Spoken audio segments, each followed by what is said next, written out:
Hello, welcome to this talk about running RESTHeart with Docker. Let me introduce myself. I'm Andrea Di Cesare, the founder of Sophisticate. We are a software development company, Italian company, and I'm also the original author and main committer of RESTHeart. Today I am presenting our product RESTHeart, which we started developing in 2014. As I said, we are a software development company, and we found ourselves running our projects, always reinventing the wheel, especially on the back-end side of the projects. At the time, in 2014, we were using Java to implement the backends. And as you may imagine, we tried all the frameworks, Java Enterprise Edition application servers, Spring, and other technologies. But at that time, we were actually finding ourselves always doing the same stuff, implementing security, implementing some data access logic, and business logic that was quite the same in all projects. So we basically tried to simplify our work and started implementing RESTHeart. In 2014, we also met MongoDB, a database that we fell in love immediately with. And so basically we wanted to build something that allowed us to start up a project very quickly with MongoDB as a database. At that time, the mobile applications were also pushing a new approach for client and server interaction. Meaning that it was not needed anymore just to provide HTML from the backend, but a new need was emerging to just allow different clients as a web application and a mobile application to use the same backend. And in that case, the API approach was emerging. So we had the idea to basically build an API server that was exposing the functionalities of MongoDB through an HTTP interface. Now, 7 years are passed, actually 8 years are passed, and RESTHeart evolved in something more than that. We define it as a low-code platform for building cloud-native HTTP microservices. If you go on the documentation section of the website, you actually find a complete definition of RESTHeart. RESTHeart is a modern JVM, GraalVM-based platform for building cloud-native HTTP microservices. But basically, RESTHeart is not just a framework, because it's different than others, because it provides out of the box a lot of functionalities, a complete security mechanism, a data API, complete data API built on MongoDB, and that you can, and also it's a framework you can use to actually implement custom logic. But at the end of the day, we find in our projects that about 80% of all the requirements are covered by just what RESTHeart provides out of the box. Its architecture is built around the core that is responsible of handling all the services, and a set of pre-defined services, as I said, that implement security, data API, and other functionalities.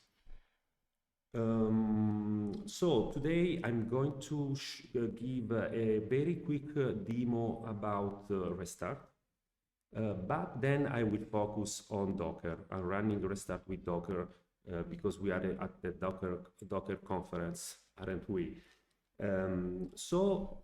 Basically the first thing I want to show you is our data API tutorial. So let's set up RESTHeart. We have two options to set up it as downloading the binaries or with Docker, and we actually suggest to use Docker because it's the quickest, simplest way to do it. I have at the moment on my computer MongoDB already running, so it's enough for me just to run RESTHeart that is configured to automatically connecting to the MongoDB instance running on the localhost. So, okay, I'm just copied and pasted the Docker command to run RESTHeart.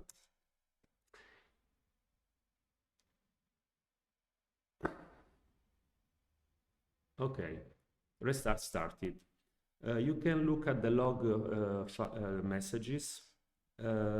Basically, RESTHeart connected to MongoDB and bound the root path to the MongoDB resource /RESTHeart, which means that is using a database on MongoDB called RESTHeart. Then you have other messages showing that other services started, but at the end you see RESTHeart started. Okay, so here on the bottom I have ctop running, so showing the running containers, and you can see that there is one container with RESTHeart. Okay, let's go back on the website and click on Data API Tutorial. Here we have some example requests, HTTP requests that show what RESTHeart can do. So the first thing I will do is to create a collection on MongoDB. And you do this with the put on /inventory. Inventory is the name of the collection. We have a convenient way to execute this tutorial. So executing a request on REST Ninja, which is a very nice service to execute requests. So you can see here that we are using the put verb, and the URL is pre-filled, and also the authentication headers are preset. We are using here the basic authentication mechanism with the default user admin. Send. Okay, we got a 201 HTTP status code, which means created. The collection has been created. Okay, let's go back on the tutorial, and the second request is generating some test data. So we are putting on the inventory collection some documents. So we use a post for this, passing an array of documents. I will do it quite quickly. Send. Okay, and the response is 200. Everything went okay, and the response body also tells me that there are 5 inserted documents, and actually I also have the URIs of these documents. Going back on the tutorial, I will not go through all of it, but basically I will show now how to get data from from RESTHeart. So basically now we are using a get /inventory with a specific query parameter, which is filter. Filter, then the value of the filter query parameter can be any MongoDB query. In this case, we are asking for the documents where the quantity property is greater than 75.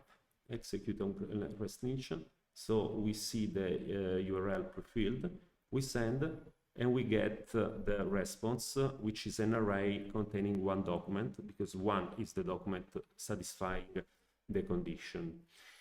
So basically, we are understanding that RESTHeart exposes an HTTP API that is secured, so there is an authorization and authentication mechanism, and that provides access to MongoDB easily. Of course, as I said before, this gives me 80% of what I usually need. So a data persistence logic and an authentication and authorization logic. But for any project, then you need some custom business logic. And in this case, the SDK, the RESTHeart SDK comes to rescue, because you can easily implement services, which are basically web services, HTTP web services, but also what we call interceptor. So some logic that can intercept a request that is going to be handled by an existing service to modify the response or the request. And this is very convenient, for instance, to leverage the existing API and provide some custom logic. Okay, now basically the latest release of RESTHeart is the release 6, which brings some new functionalities. One is the GraphQL API. So not only we are having a REST API to use MongoDB, and by the way, we support all the functionalities of MongoDB, including transactions, including change streams, etc. But also RESTHeart provides a GraphQL interface. Before looking at this example, I want to show you this try online page, which includes a simple web chat application built on RESTHeart. Basically, the application is very easy. You connect to the page, you choose a nickname, and then you connect to the application, and you can just chat. So, hello. And you see the message, and of course, you can get the answers. But how does it work? This leverages the WebSocket API. So, as you might know, MongoDB provides a fantastic feature that is called change stream. So it's a push data querying mechanism, so that the MongoDB driver can receive from MongoDB what are called change events. So as long as a collection is modified in any way because new documents are inserted or some other documents are updates, the Mongo driver can subscribe to the change stream and receive the notification. So we leveraged this functionality to build a WebSocket API so that the client can connect to RESTHeart, which in turn is connected to a MongoDB change stream, and push change events to the clients. And this is exactly what is happening in this application that is available on GitHub. And what is very interesting to note is that to build this application, this application requires 0 lines of code for the backend logic. It's just a matter of configuring a change stream. Then, of course, you still have to implement the client. But coming back to the new GraphQL API that is in RESTHeart 6, I want to show you an example. So basically, GraphQL API, going to the example, here we are. And basically, the REST API doesn't need anything to work because we map MongoDB resources to URIs, and this is very natural. So you have the ability to query ADB, then you can work on a document just using URIs that identifies database resources. GraphQL has a different approach, is a strongly typed API, and you need to model your API. For this, you don't have to write any line of code. It's just a matter of providing a configuration. So basically, we call it a GraphQL application document. So it's easy. It's enough to just create a document on RESTHeart that describes the application, and this is a application descriptor where notably you have the GraphQL schema that defines your data model. I'm not going to give you all the details of it, but it's I will just execute using REST Ninja the post that will define the application, the GraphQL application. Okay, I don't have the collection in place, so I will just create it. And for this, I will use HTTPy, that is a tool we love. HTTPy 8080. Okay, the URL is this one. Put. I'm not going to provide a username and the password, just to check that the security is in place. And actually we got unauthorized. This time I will provide admin secret with the -a option, and the collection has been created. So I run again the query, and this time I get a 201 response code, which means created.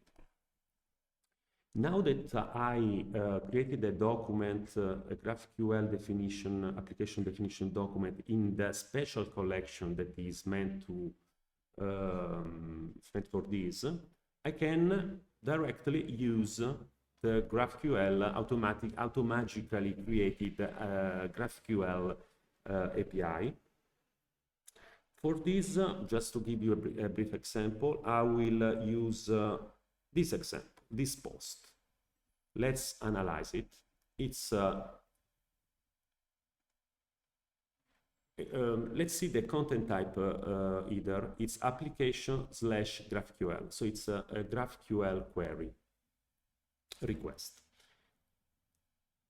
I previously imported in MongoDB some sample data that actually is provided by MongoDB itself, that includes also a database about movies.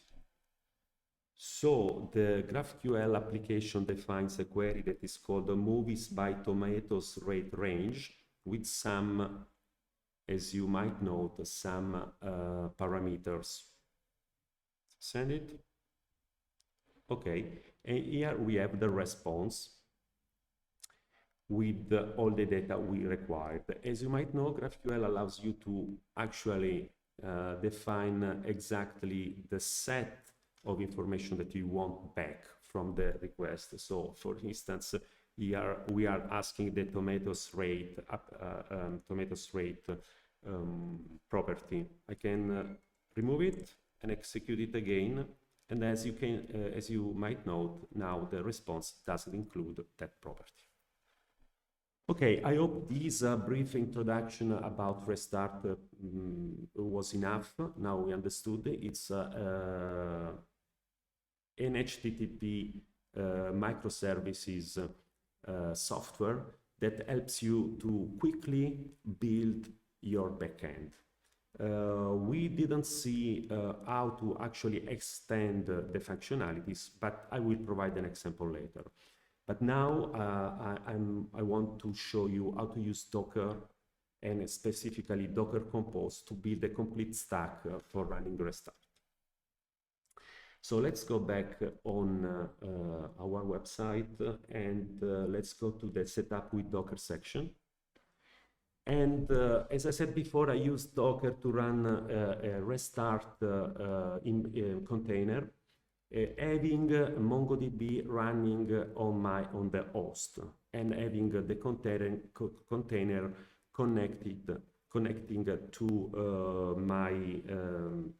the MongoDB instance running on my computer. This time, okay, I want to stop the container and use Docker Compose to run a complete stack. So RESTHeart plus MongoDB. So let's go to run with Docker Compose, and here we have the command. It's a cure that downloads a Docker Compose.yaml file, and then followed by Docker Compose app command. I copied it. Okay, let's close this window. Okay, let's do it.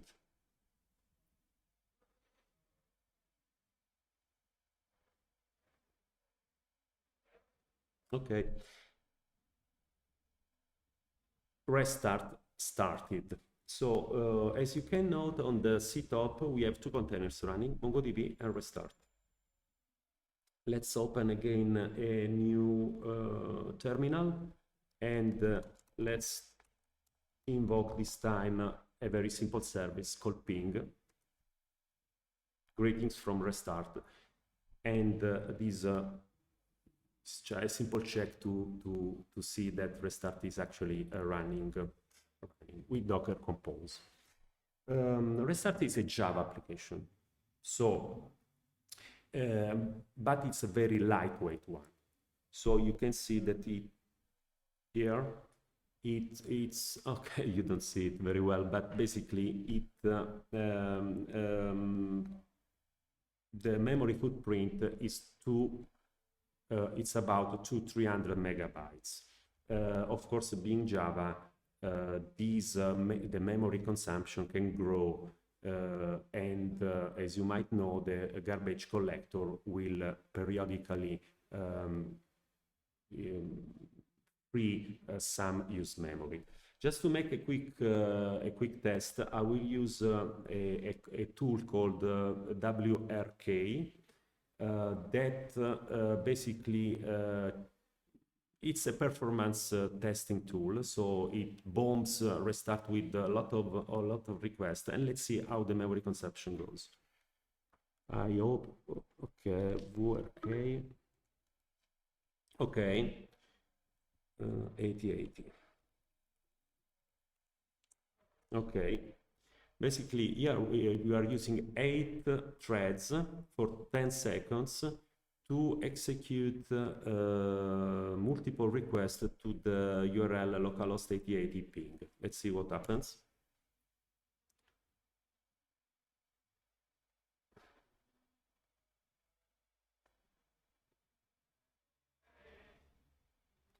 Okay, we basically got a throughput of about 564 requests per second, and the memory consumption grew to 285 megabytes. Let's run it again.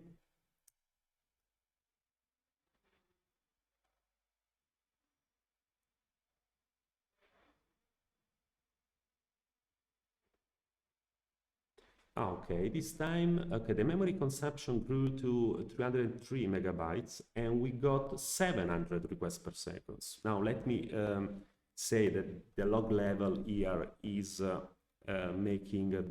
lowering the throughput a lot, because we started RESTHeart with a quite verbose log level. But nevertheless, we can note two things. Being Java, the memory consumption is growing. Slowly growing. By the way, shouldn't grow too much because of the garbage collector. On the second hand, we saw that at the first run we got a throughput of 500 requests per second. Second run, 700 requests per second, because Java hot compiles the bytecode and improves, optimize it at runtime, actually, after a while, after a warm-up phase, the execution from the Java virtual machine will be completely optimized, reaching very high peak performances. With the tuned restart installation, you can achieve tens of thousands of requests per second. So basically, with one single instance of restarts, you can actually serve a massive amount of clients. Okay, now before I basically said that the Restart version 6 introduced the GraphQL API, and this was a big news. But it also brings a fantastic new feature, that is the support for the GraalVM virtual machine from Oracle. That you might know that this technology is specifically targeted at optimizing the execution of Java application with Docker. With the Graal virtual machine, we get two big advantages. The first one is that Restart is able to execute custom logic that is implemented in Java, of course, but also in different programming languages, thanks to the polyglot feature, programming language feature of the GraalVM. So version 6 allows you to build services and interceptor in JavaScript, for instance, or TypeScript that you transpile to JavaScript. And also you can build Restart as a native image. And this is exactly what we are going to do now. And comparing the Restart native with the plain Restart Java image. For this, I'm going to modify the Docker Compose file. This is the Docker Compose files that defines basically three services: Restart, MongoDB, and then a temporary container that is responsible just to initializing MongoDB instance as a replica set. Okay, so first of all, since we already initialized MongoDB, I can remove this service. Then I can copy Restart, the Restart section.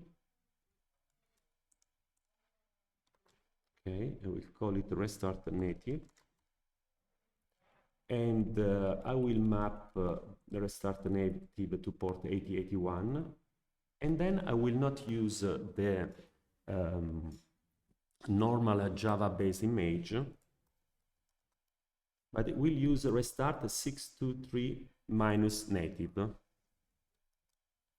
Okay, let's go back to Docker Compose and let's do Docker Compose minus B.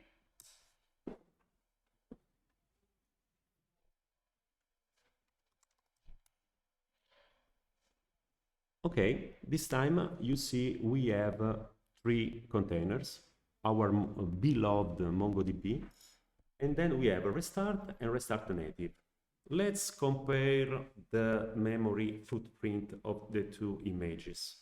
Restart, the normal Java-based Restart is 246 megabytes. Restart native is 43 megabytes. Let's now reuse WRK to bomb Restart native.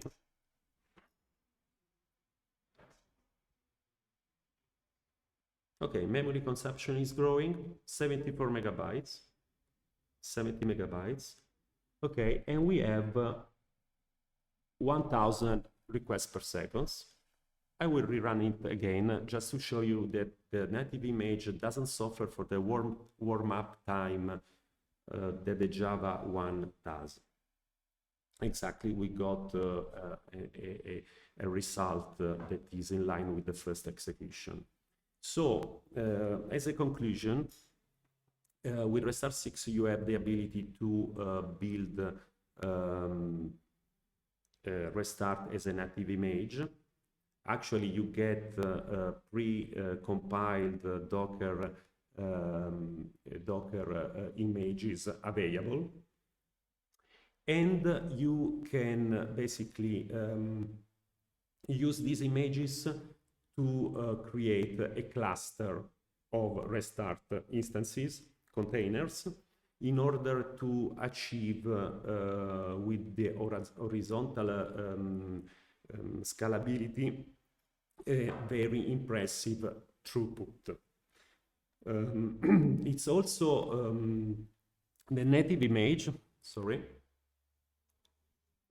The native image had also one big advantage, the startup time, which is impressive in respect to the Java version.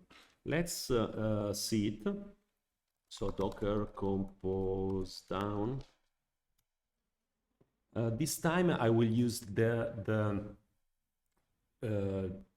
I will run a single Docker container connecting to MongoDB running on the host.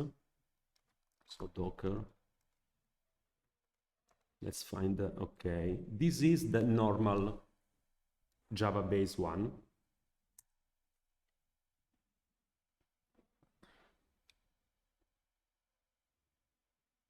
Started very fast, isn't it?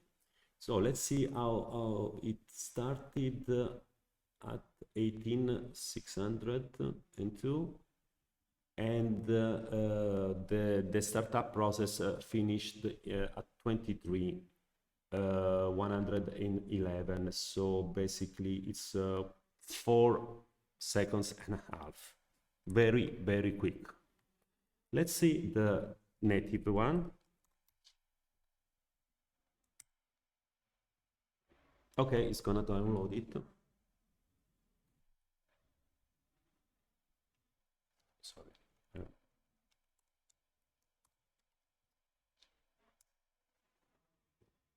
Okay, here you have. It started at 9,286 and finished at 9,406. So it took 150 milliseconds to start. As you can imagine, with this startup time, with this memory footprint, this version is the very appropriate for running RESTHeart seriously in production with Docker. As a final exercise, I want to show you the SDK that allows you to extend RESTHeart functionalities and provides additional custom logic. So at Soft Instigate, we run all our projects with RESTHeart. Actually, we are the RESTHeart company. So we build RESTHeart applications. And we also provide services like cloud services, hosting services, and support and license enterprise grade or business-friendly licenses for RESTHeart. What I'm gonna do is to use again Docker Compose, but this time I need to map a volume, because the way you extend RESTHeart is just putting plugins into a special directory of RESTHeart called the plugins directory. So you can copy a jar file, so a plugin developed in Java and built as a jar archive.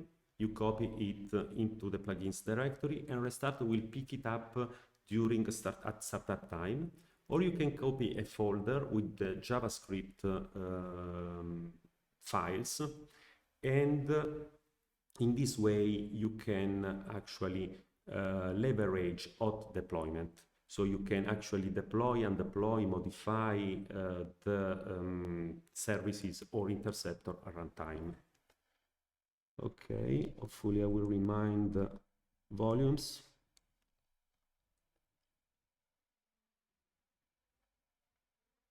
Okay, it's like it should be like that.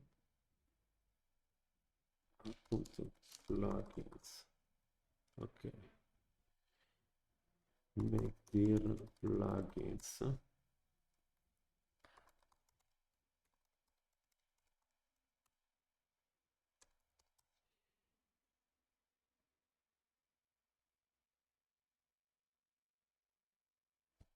Okay, just want to make sure I mapped the volume correctly, and so I will put a file into the plugins directory. Then I will go into the restart. I will execute a bash shell in the Docker restart native container. List plugins. Yes, so I found the lo.txt file that I created on the local file system. I found it also in the file system of the container. Okay. Okay, so I will copy now a JavaScript plugin that is provided as an example plugin from the restart repository into the plugins directory.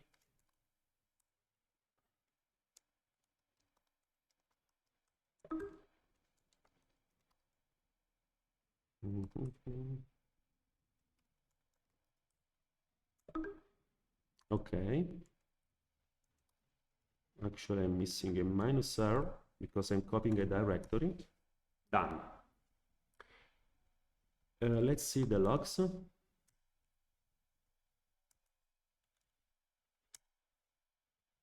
Okay.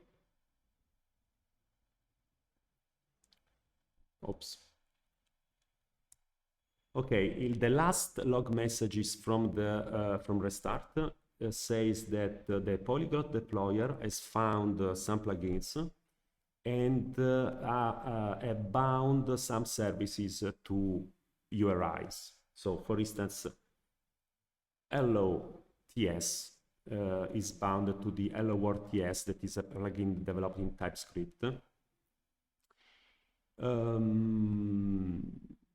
Okay, so HTTP 8080 LOTS.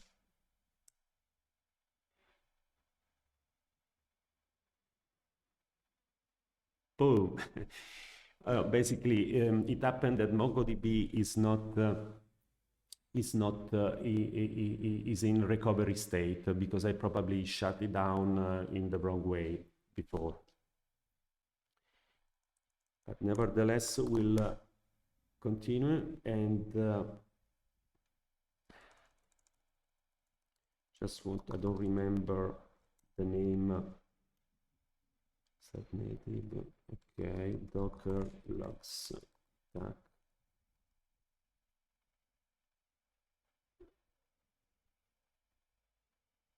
Hello. It was that easy as hello. So I want to make a request to /hello, which is handled. The request will be handled by a service implemented in JavaScript. Then I will show you the code. Again, oh, sorry, I have to use 8081. I was using the wrong port. And so basically I sent a request to /hello and got a message, hello world from Italy with love. And from Italy with love was added by hello world interceptor that modifies the response of the hello service. This is exactly what interceptors are meant for, to intercept either the request or the response to, you know, add some custom logic. Let's see now the code. This will end my presentation.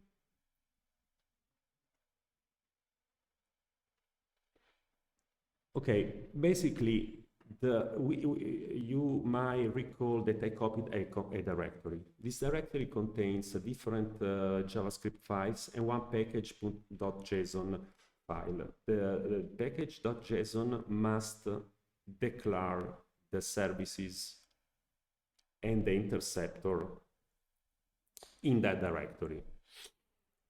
Hello.js is the exactly the service that I previously invoked, and it's very easy. It's basically a JavaScript files that exports one constant option, and this is basically needed to provide the service a name, a description. They define the URI to bind the service to. Define if the invocation of this web service should be allowed to anyone or should be secured. It has put under authentication authorization. Then I provide a function that is handle that accept two arguments, request and response. Very easy. Basically, it just as you might understand, but I'm not going to provide you the details, define a body, a JSON body object, and then it's saying response set content, the body that I just defined. This should be quite straightforward to understand. What I want to highlight in this case is that this is JavaScript, but it's not Node.js or the normal JavaScript that you find in the browser, because basically it's executed by RESTHeart. And RESTHeart has a execution model that is multi-threaded. So each service handle each request in one single thread, so it doesn't have to worry about concurrency implications. Now, this means that you can write services in JavaScript without having to deal with promises or observable of async code that is usually found in other JavaScript frameworks like Node.js. This, in our experience, is a much simpler concurrency model to focus, and given that RESTHeart is able to provide a throughput of tens of thousands of requests per second, it's not really a limitation. So I hope to have give you an overview of the product, to have provided you with some interesting example about how to use Docker with our beloved RESTHeart, and thank you for watching.